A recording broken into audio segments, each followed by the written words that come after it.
Hi everyone, నేను ఈరోజు మీ అందరికీ ఈజీగా చేసుకునే క్విక్గా అయ్యే స్నాక్ ఒకటి చూపిస్తాను. దాని పేరే సోయా 65. దీన్ని కొంతమంది మిల్ మేకర్ అని కూడా అంటారు. సో ప్రాసెస్ చూసేద్దామా. మన ఈ మిల్ మేకర్ 65 కోసం ముందుగా మనము వాటర్ని బాయిల్ చేసుకోవాలి. అలా బాయిల్ అయిన వాటర్లో మిల్ మేకర్ని వేసి ఒక 5 minutes పక్కన పెట్టుకోవాలి.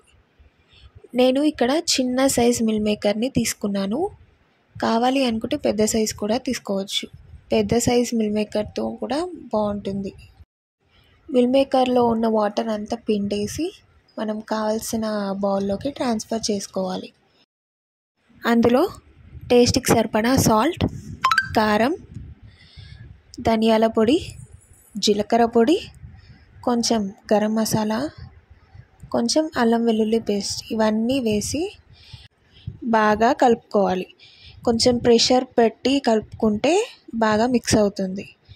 ఇప్పుడు అన్నీ బాగా కలిసాక మనకి సరిపోయేంత కార్న్ఫ్లోర్ని వేసుకోవాలి.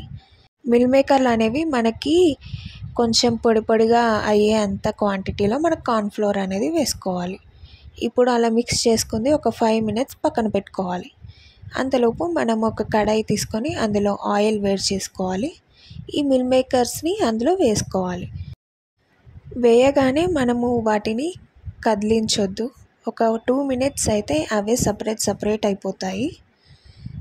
మనకి ఇది ఈజీగానే ఫ్రై అయిపోతుంది. మిల్ మేకర్ అనేది కొంచెం గోల్డెన్ బ్రౌన్ కలర్లోకి వస్తే మన మిల్ మేకర్ 65 అదే సోయా 65 రెడీ అయిపోతుంది. టమాటో సాస్తో సర్వ్ చేసుకుంటే టేస్ట్ బాగుంటుంది.